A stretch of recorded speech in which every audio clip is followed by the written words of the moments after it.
Bagenda sikai.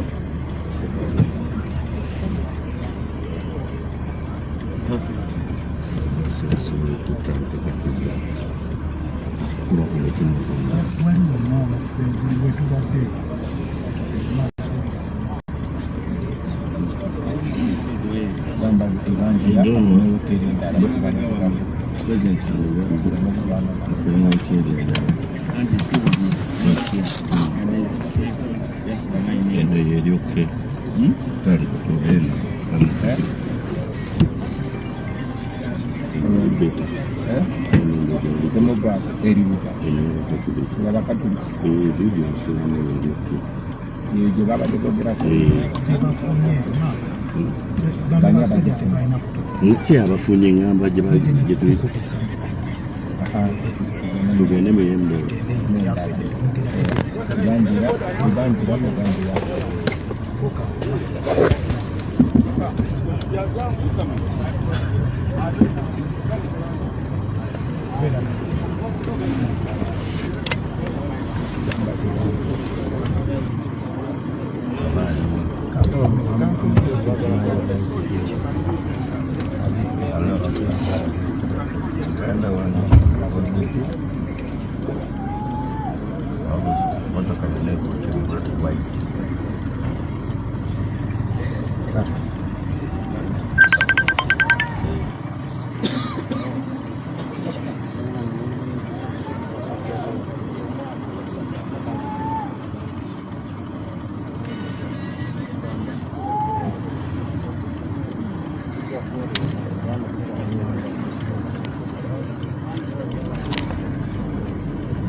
naye lwaki sibaleka ne bandwalira lwaki sibaleka ne bandwalira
They are forcing him to go to places he never booked in this situation. He is pleading with them, telling them let me go and have an alternative accommodation.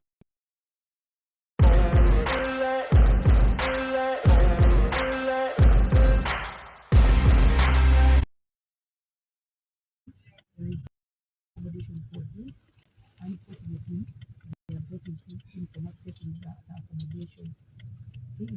Netiwaka eryetya kugambye tetumanyi kyekiddako nabagambye mwenywerezeeko essaawa zino gomulungi andaba tetumanyi kigendererwa gwe mugana nga ndaba ali ku Rugio TV essaawa tugenda mu kuyingira ssaawa 5 embeera yonna muze mugiraba gwe mugana nga ali mu kubanga atugoberera akaseera kano gwe ali ku Rugio TV akaseera kano embeera eriwo olina ekyambadde musomesa ku kamera nzaliwo okubanga nkuweereza munnakakuuto olina ekyambadde musomesa ku kamera okubanga nkuweereza akaseera kano nga tuli wano ng'oyingira Soroti City nkugambye bo baadde bamubookingidde hoteri n'abagamba nze sisobola beesiga lwaki mumbukingira hoteri ng'ate ttiimu yange yambuukingidde hoteri nkugambye wano we tuli ovugawo eddakiika ekinene ennyo ziri eddakiika 5 okulaba ng'oyingira hoteri weeri ovugawo ekinene ennyo eddakiika 5 okulaba nga hoteri weeri ogisanga gwe mugano ng'ali mu kubanga atugoberera akaseera kano ali ku Lugiye TV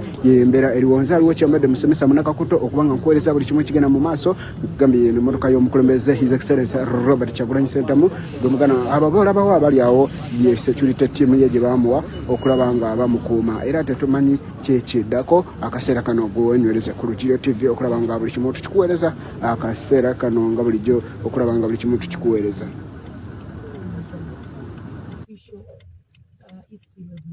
Commission roadmap that was given to him. But right now, the same people who are supposed to protect him are now trying to fight him. I don't know what exactly they are planning next. Yeah, but that is the situation right now as we are speaking. We are just 4 kilometers away from Salt City and he's supposed to be in Salt tomorrow. Soroti and Sereri. This is Eastern Uganda, in particular Teso sub-region. As you see, even the Electoral Commission security that was given to him, it has been behind him. They have, we don't know, even the Electoral Commission security that was given to him, it has been behind him. They have, we don't know, they are diverting. We don't know exactly they are heading because they have also been assaulted by these goons. Now it is total darkness. It is total darkness in the place. The presidential candidate is in stress alone. He is just there. They have been beating everyone. Whoever comes close to him, you get beaten. They pepper spray you.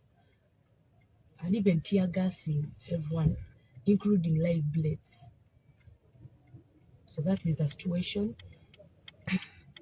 They are not only violating his rights, but they are also violating the rights of Uganda because this is a registered president. They are not only violating his rights, but they are also violating the rights of Uganda because this is a registered presidential candidate. He is registered and is trying to campaign. He's following the roadmap that was assigned to him by the Electoral Commission that is led by Justice Simon Byabakama, the so-called Justice Simon Byabakama. But meanwhile, they are trying to provoke the situation. They are trying to provoke him.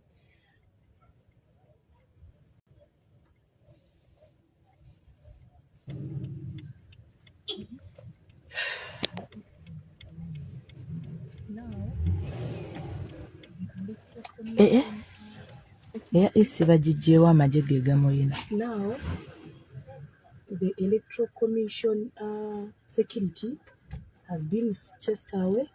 Now we are seeing the Electoral Commission security being replaced by the army. We don't know what exactly is going to happen next. We are not sure. Even us, no one is safe here. We don't know what exactly is going to happen next, but it's like the army is taking over the East security. They have surrounded the entire place. Deployment is growing bigger every minute.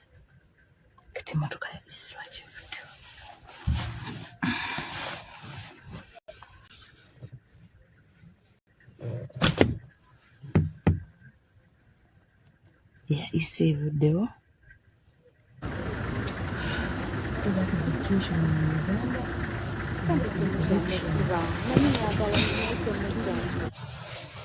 We don't know what is going to happen next. bino ebikoowe tubissa bwe tubiddamu. Don't know what is going to happen next. Don't know what is happening next. But meanwhile, that's the situation in which the presidential candidate is in. As I've told you a few minutes back, they have shot at his car. We don't know what exactly they have used, where they have been live bullets or tear gas canisters. But we just saw him opening that door, coming out, and now he has returned back into the vehicle. They're not allowing anyone. They don't allow anyone to go where he is. Nga video embere yongedde kubijja. Embere yongedde kubijja gambe bamwetolodde tetumanyi kiddako. Guys tetumanyi kiddako. Guys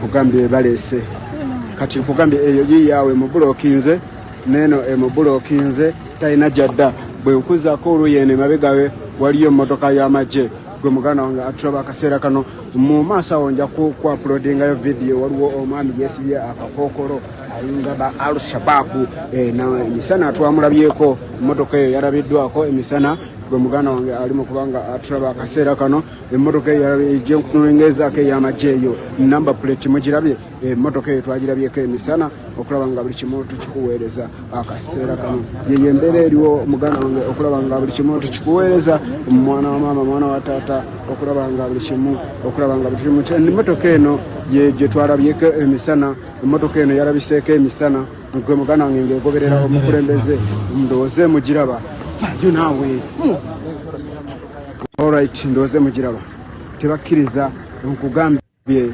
tebakkiriza mmotoka eno tedda mabega tedda maaso tetumanyi kiddako guys tetumanyi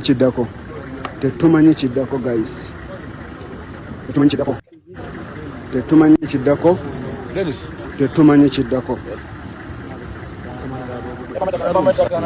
Motoka y'omukulembeze mabega bagitaddeko kabangali y'amagye ne mu maaso tedda mabega tedda mu maaso bagisibidde awo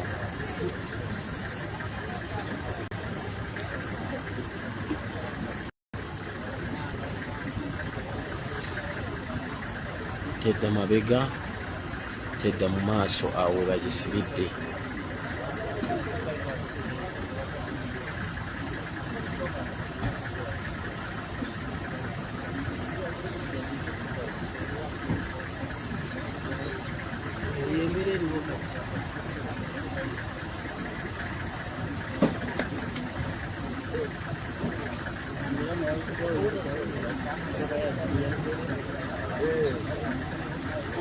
Kugambye buli munene ali wano bw'omanyi buli munene ab'amayinja bonna bali wano bali eyo gye bawera ode bali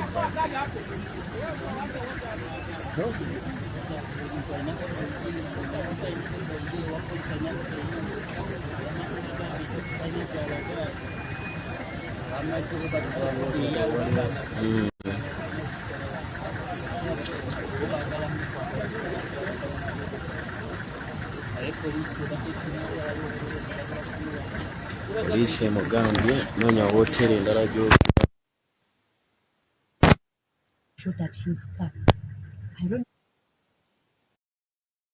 mwana wa taata ereza buli kimu wano omuganda wange ng'oyingira ekibuga Soroti tetumanyi kiddako abakola baawo abayimiriddeawo yesetiimu gye bamuwa okubanga emukuuma yesekyuyite ttiimu gye bamuwa okubanga emukuuma tetumanyi kiddako ogamba emmotoka eno erudde ng'egoberera omukulembeze naye tetumanyi ye ya UPDF naba ya UPDF simanyi oba mugirawo bulungi nnyo mumbuulire abaganda bange abaliko akaseera kano ye embeera eriwo okulaba nga tubatuusa alright no, okay.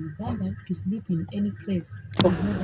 763448 and number 807007634 muzekisa asobola giteeka wano mu comment section omuntu asobola gintera wano mu comment section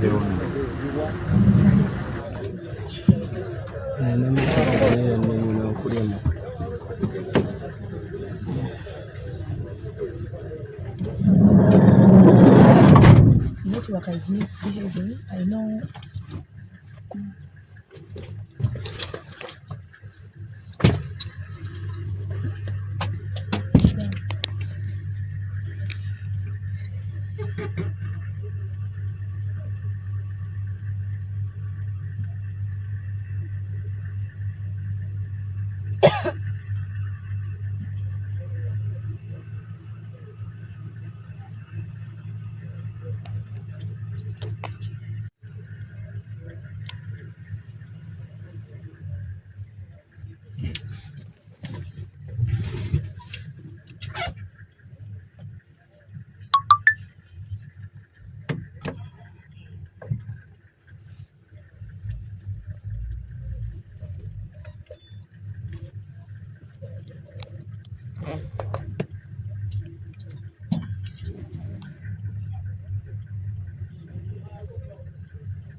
Maybe in a district, singing and the last one because what you call sorrow to run and to run, maybe of district is similar to the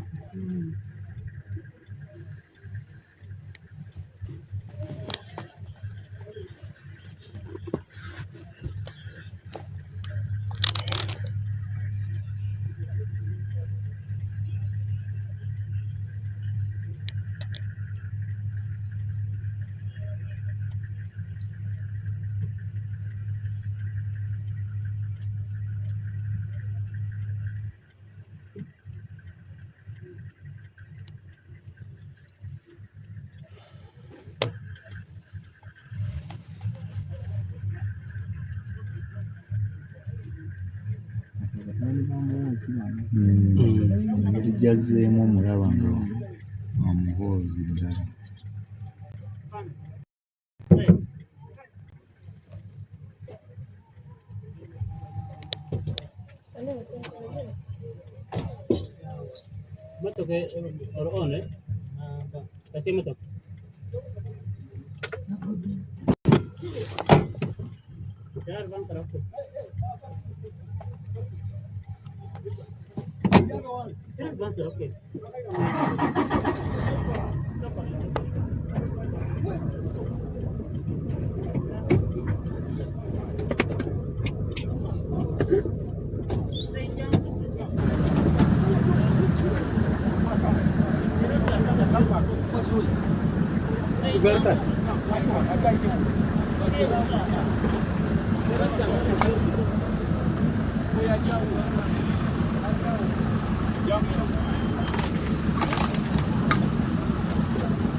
Network.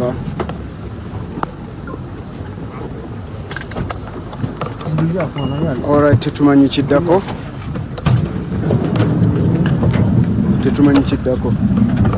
Temuvaako.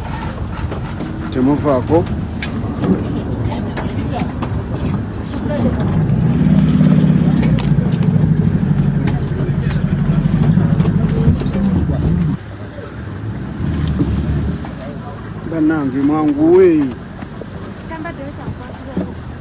Mulimu kwa banka. Mulimu kwa. Leta kwatireko. Leta mulinyewa.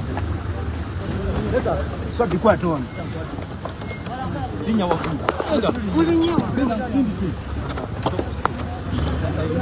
Ngene yi wasemba. Ngene wasemba. Ngani asude. Ani.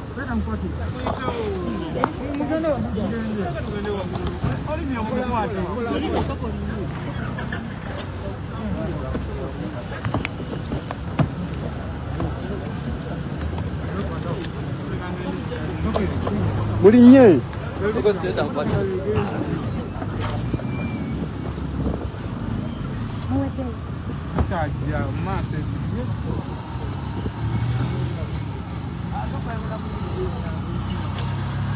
All right, sharing a video.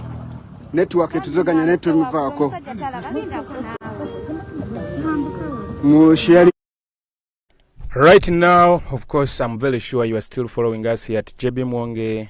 Everything coming to you live from Soroti. Eyo yembere genda maaso agawala isitumanyi kiddako. Agawalai. Kiddako kyo tewano mwakimanyi. Tade wagenda gikuba direct.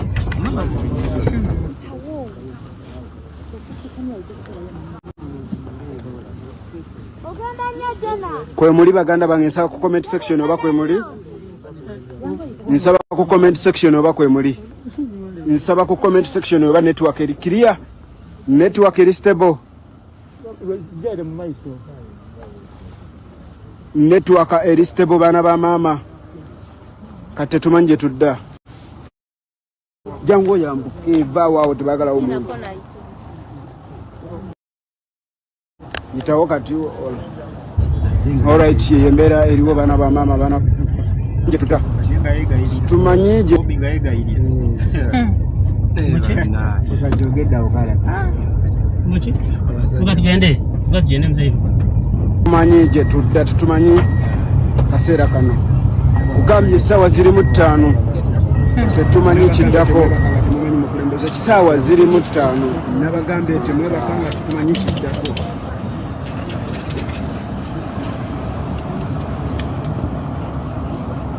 nabagambe temwebakanga temumanyi mukulembeze kituuseewo nabagambe temwebakanga tetumanyi kiddako Kiryo TV yongera okuba gisharinga Kiryo TV yongera gisharinga Kiryo TV all right olina. What if the Bible came with an audio guide? What if every chapter had a friendly voice who gives history and background?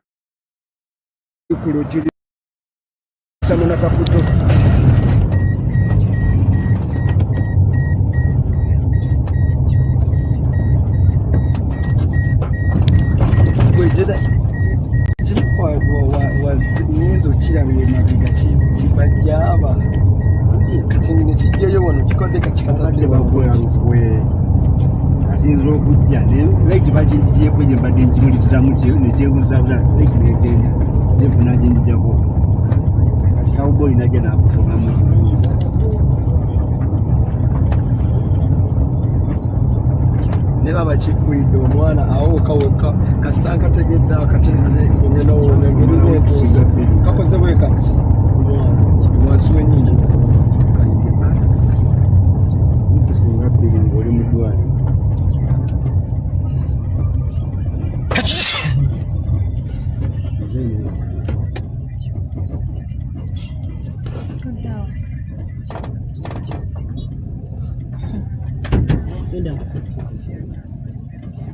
Nenda mumze.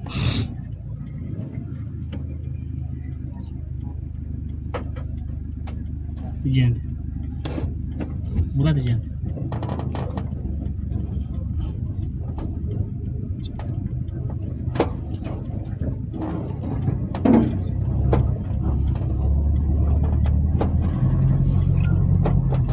Para.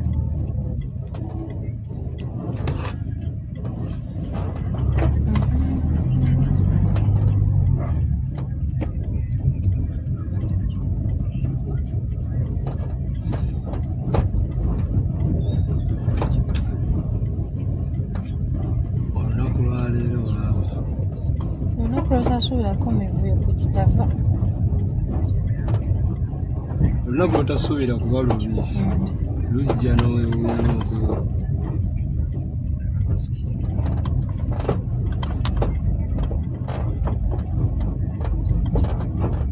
nebboyo abantu tebasobola kwebaka ssaawa zino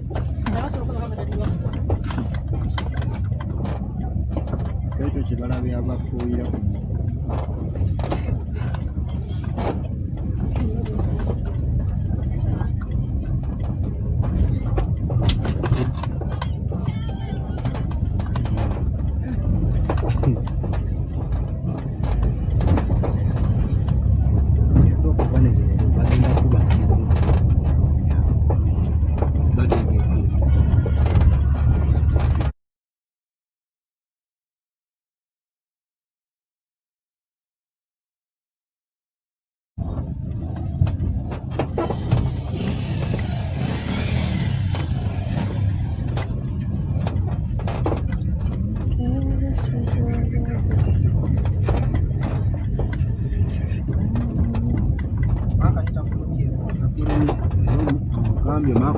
bulungi akasigaddeyo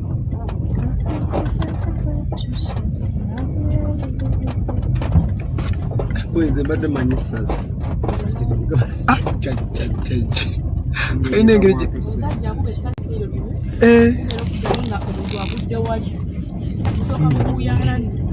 buli lwowulya essasi oba owonye ira nti tuta oba owonye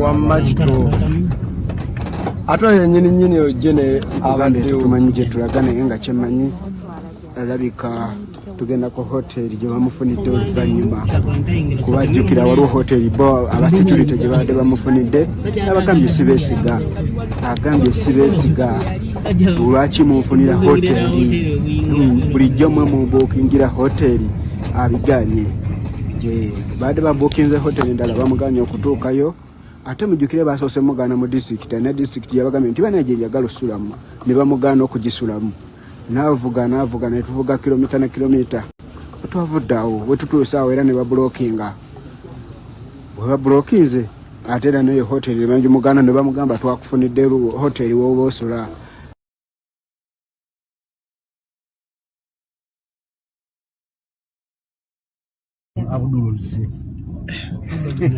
wano tosobola kunkubirawo pepa spray nekyomanyi ontaasize badde genda kunkola bubi wiiki emu singa siri ku trailo kati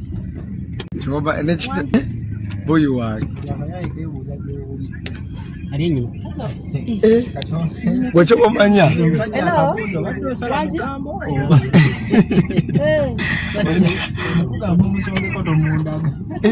asa gyotaasi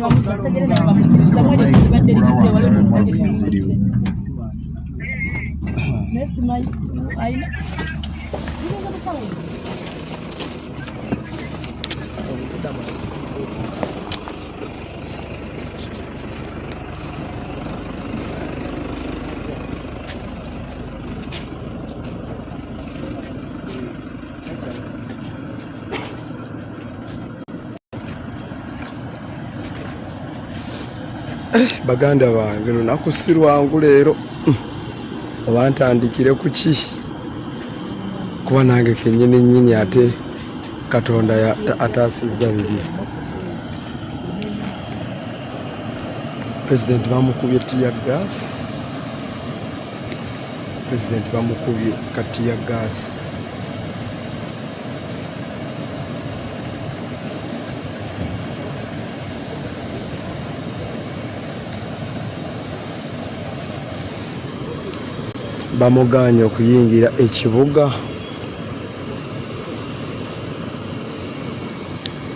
bamuganye okuyingira ekibuga Soroti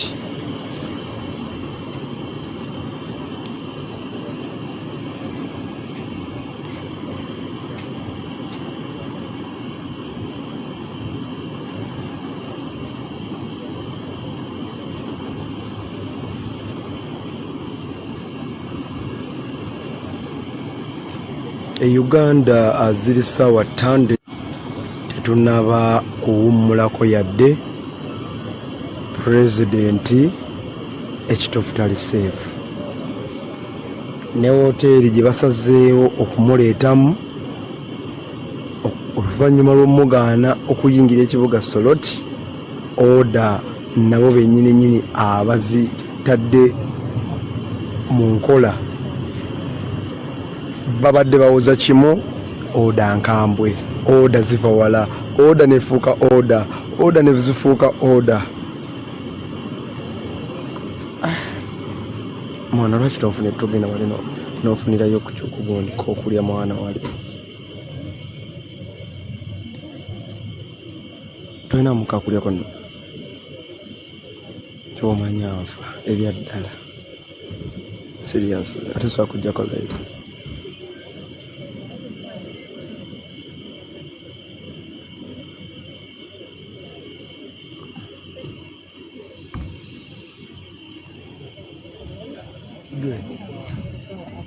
My plaza. Nkirabye kyekyolina omanya amaaso gange gabirawo naye tujja kwogera tujja kugenda eri Soma gye yagenze Soma yagenze bajjajja ekyobamanya nkunoonyezaako nkuloopere naye ma nkunoonyezaako nkuloopere naye nga naye nja mmalako my sister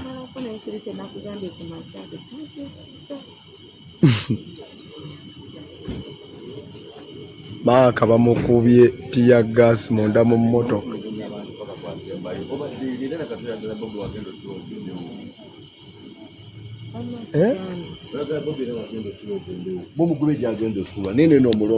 Oh no. You see this is the girl. Oh no. This is the girl.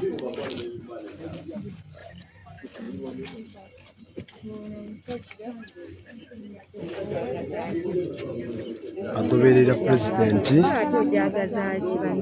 agoberera pulezidenti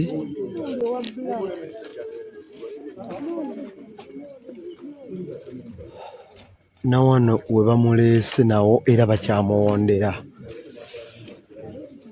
muba mumanya mugenda nno kututta oyo simanyi oba bamuzuuminga obulungi mumulaba naye nga yoyo yo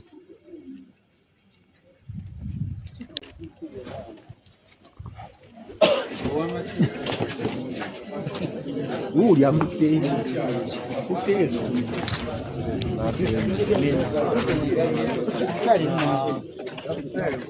bamubawe mumulye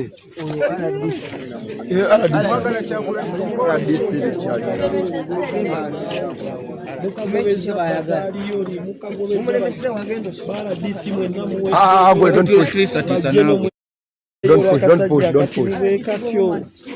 mulimba nnyo aradisi we maracha we kabongo wa mwena ne mu hoteli baba kulire mu mwera kukichika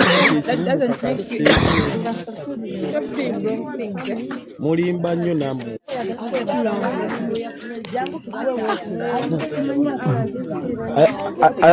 ayagala sula mulomu yemu ne president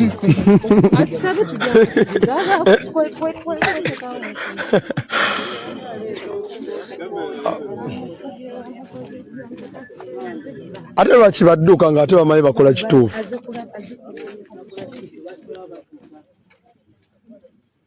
kyemuba mumanya wano mugenda gatukuba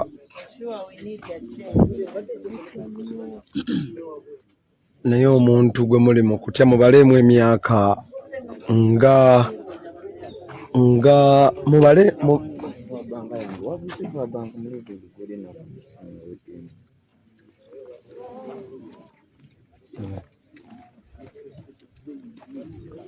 kyomanya ngali mmazeeko emirembe mwana bannange eriyo asobola okungulirayo ku kyeggulo naye ekyo ngenda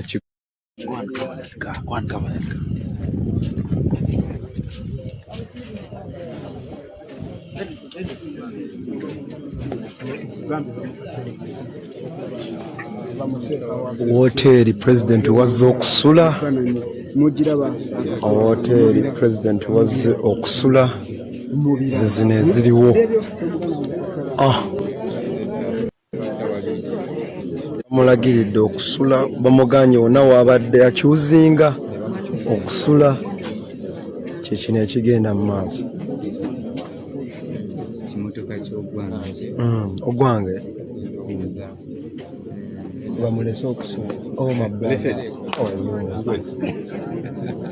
how are you, my brother? Aliruda. This is a guang.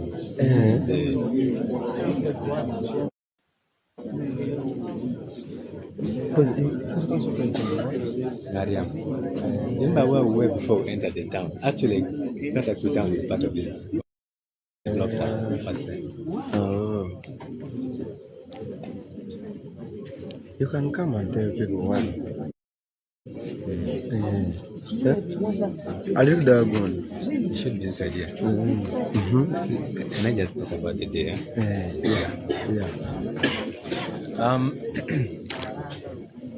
Good evening, members. Once again, my name is Emmanuel Elau. I'm the NUP flag bearer for Soroti City West. We have just reached this hotel.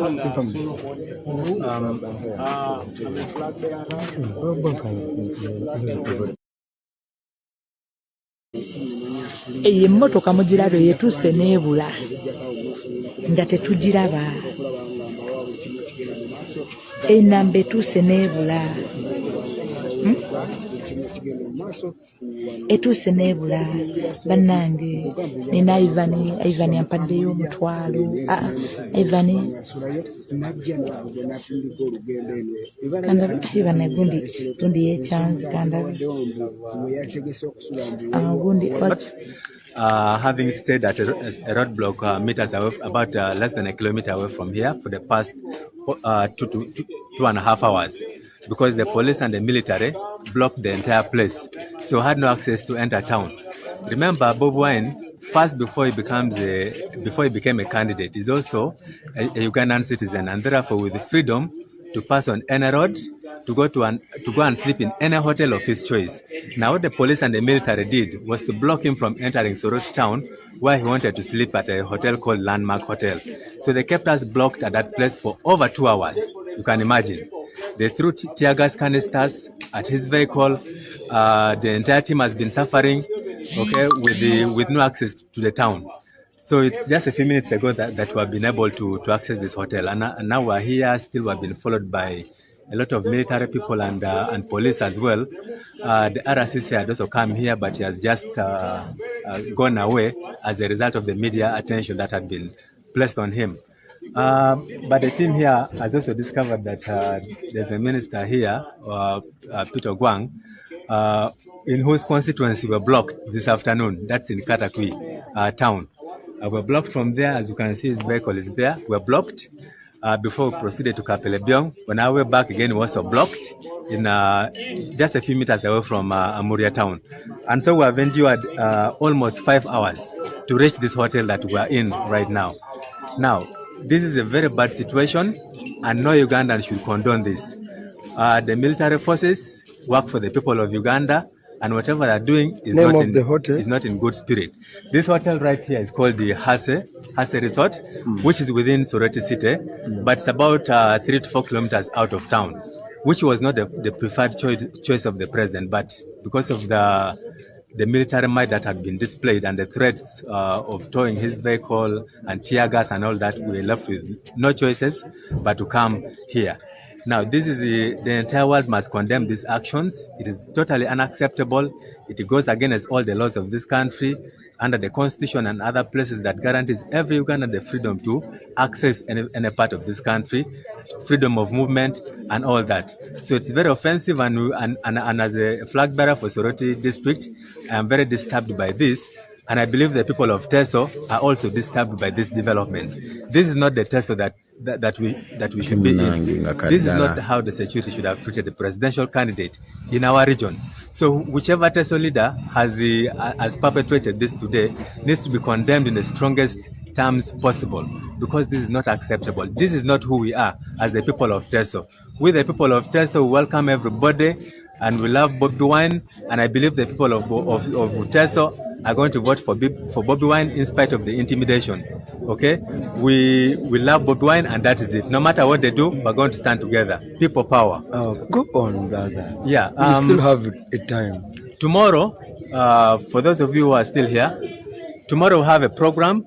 We're going to be in Serra district during the course of the day. After that, we're going to have a mega rally in Soroti town. A mega rally. Take note of that. The president is going to come back and enter Soroti via a Suret side, if he's not blocked by the security forces again. But ultimately, we're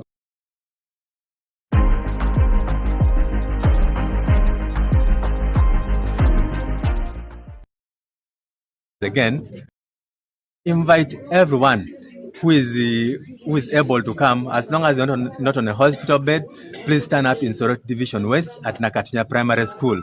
We've seen places where even patients have left their hospital beds and come to receive the president. And so we believe that all of you are going to come in your numbers tomorrow to welcome His Excellency Chagulanyi Robert Sentamu to Soroti City West Division. With me here is the mayor, is our mayoral candidate for Soroti City East Division, and I wish to have him also say a word. Okay. Yeah. People power, our power. Our power, people power. My name is Solomon Epuru, a candidate for Soroti City East Division Mayor. I want to request the people of Soroti City East and the entire city, please turn up in big numbers. Please come and we welcome the president. Please, we need to wish our country to develop. We need a new Uganda. A new Uganda is me. A new Uganda is you. You, the citizen. You, the person who has got a NIN number for this country. Soroti City East, I want to request you, please come and turn up in the big numbers. If you come from Aloyet, you come from Ajikidak, you come from Madera, you come from Morapesur, you come from Pioneer Ward, you come from OPI, Opuyo, Otatai, Achetigwen, please come in big numbers. This is a new Uganda that we need to build together. I want to request, please, the security organs, stop intimidating. Stop intimidating the people who are fronting for change in this country. Uganda is not for Muhozi. Uganda is not for Muhozi Kainerugaba. Uganda is not for President Yoweri Kaguta Museveni, but Uganda is for people that belong to this country. Please, this country belongs to a person who has got a NIN number for this country. I personally have got a NIN number for Uganda, and I'm a Ugandan. I'm a citizen of this country. So I want to request people who have got authority, people who have got big offices, people who are intimidating others, please stop intimidating people. Uganda is for everyone. Uganda is not for Museveni. Uganda is not for Muhozi. Uganda is not for any other person, but Uganda belongs to everyone. Thank you so much. Please, people of Soroti City East, people of Soroti City West, please stand up in big numbers and come and welcome Robert Chagulanyi Sentamu tomorrow. People power, our power. New Uganda. Have time. You too. Thank you so much. Please, even other people Send from... message to all people from Soroti. Okay, my message to people of Soroti City East. Number one, we need a city free of corruption. Number one, when you look at Soroti Regional Referral Hospital, Soroti Regional Referral Hospital, for you to park your motorcycle, for you to park your bicycle in Soroti Regional Referral Hospital, you have to pay 1,000 shillings. Where does that money go to? You need a leader who is free of corruption. You need a leader who is capable of securing. Okay? Now, secondly, when you look at Soroti Regional Referral Hospital, for a surgical procedure... I want to ask you this question. Yes, please. We had some top leaders are torturing people and grabbing land. How has it affected you in here in Soroti? Thank you so much. Now, when you look at Soroti City, land has been grabbed. There is land that has been taken up by Pilgrim. This one I want it to be on record. There is land that has been taken up by Pilgrim, and that is under Calvin Echodu. Pilgrim has been managed by what? By who? By Calvin Echodu. Now, that land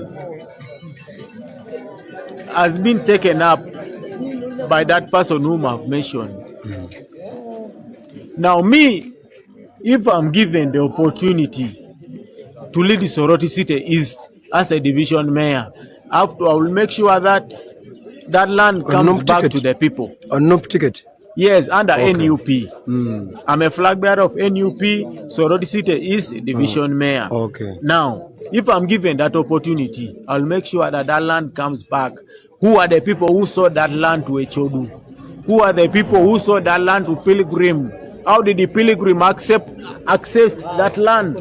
How did the Pilgrim get the title of that land? Okay, that is it.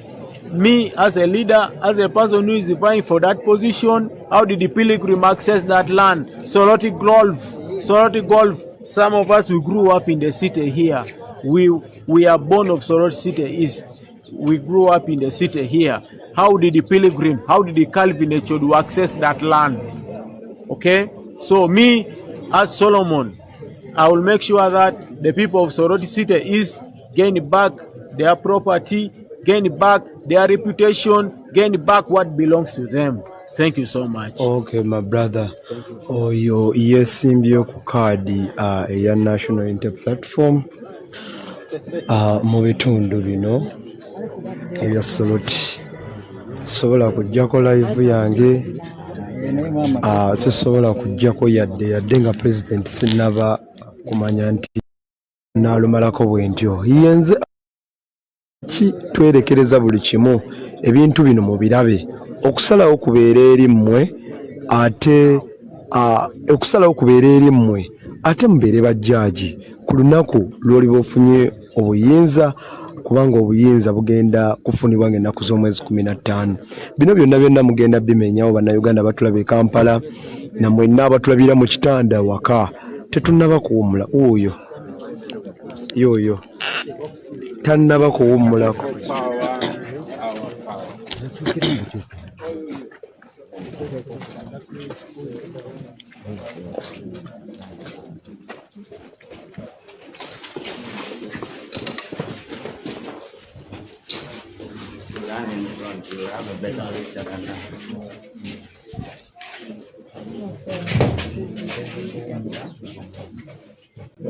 Hey, Madam President.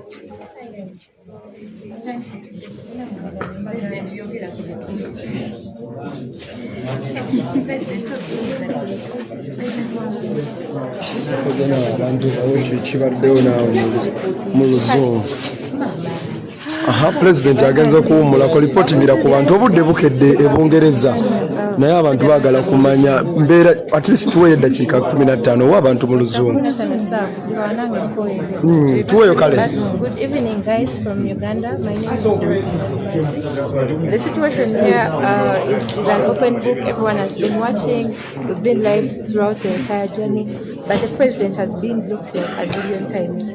Even when he was supposed to go and have some rest in Soroti, the police, the military, and all security authorities didn't let him get some rest. They didn't let him get a decent rest. Now we are here. They chose this place. We don't know why, but they chose for us to sleep here. We are trying to find out why they chose this place, but we don't know yet. But the president has gone to rest. That has been the situation the entire day. He's been looked like I don't know how many times. He wasn't allowed to campaign today. He had like three districts and 3 rallies in those 3 districts, but he was only allowed to campaign in one district, which is Kapelebyong. So that has been the situation throughout the entire day. They have tear gassed him. They have done all sorts of impunity to him. So basically, Bananga salamu alaikum wa rahmatullahi wa barakatuh. Mukama yebaziwe abenzikizira erinnya Silivia Namutyaba. English. Should I use English? Yes. Oh my God. As we are speaking right now, we are at the extreme ends of Soroti City. We started our day following the Electoral Commission roadmap, which was directing us. But unfortunately, throughout the whole day, they have been blocking us from accessing all the venues. Amongst the 3 venues we were supposed to have today, President only succeeded to reach in Kapelebyong, where we had our final rally. So we left there very early. It was 5:45. It It was 5:45, so we had to rush. We had to drive for about 30 minutes for the president to reach where he was supposed to rest from so that he can continue tomorrow with the program.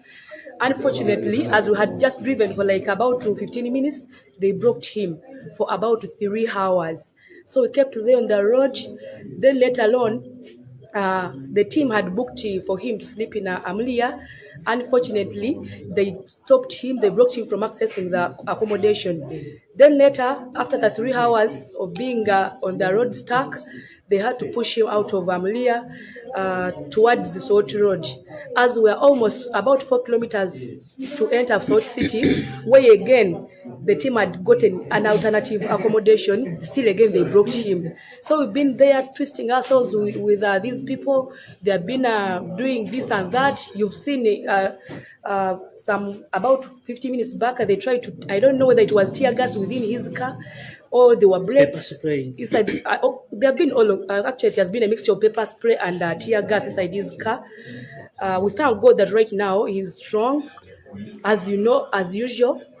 So we've just gotten somewhere where he's going to rest for a few hours. As you see, it is almost midnight. But this is a presidential candidate who is registered with the Electoral Commission, who is following the roadmap and the regulations, but this is how they are mistreating him. So we condemn all these acts in the strongest term possible. It should stop. They should not keep provoking Ugandans. They are provoking us. We know that our rights, we are following the laws. We are not law breakers. I don't know why they keep pushing us. They keep beating us. They have been assaulting even the EC security that was provided to him. They have been assaulting those guys. All of them, they have been in pepper spray, and they have done a lot of stuff. But we thank God we are still here. Being that we are not law breakers, we are going to keep standing strong, and we want to promise these people that we must vote.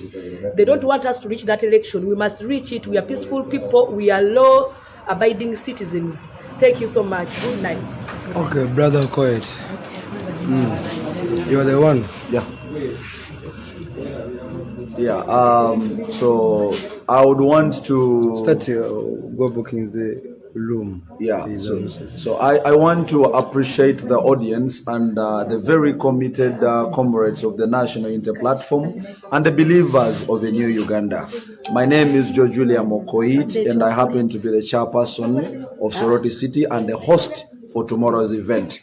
It is a bit disturbing at the way the people who are supposed to be honest with integrity and respect are holding themselves.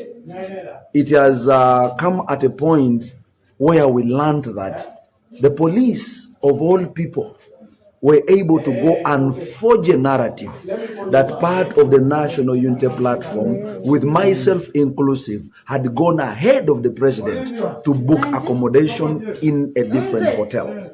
Aware of how big security to the president is very important, we could not, at our level, we have no authority, we have no power to go and decide on where the president resides. For his own security, we have respect on the fact that the president has every right it takes to choose where he goes to sleep, because he has an advanced team which feeds him with all the intelligence that it takes with where he goes to sleep. So while we were locked up at Otuchopi, they had already crafted a route where they wanted to force the president to take, because in their mind, they believe they have absolute right to choose for the president where to go and sleep.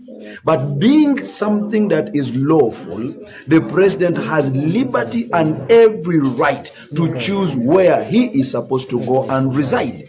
Now, because we had to make sure that this was set straight, the police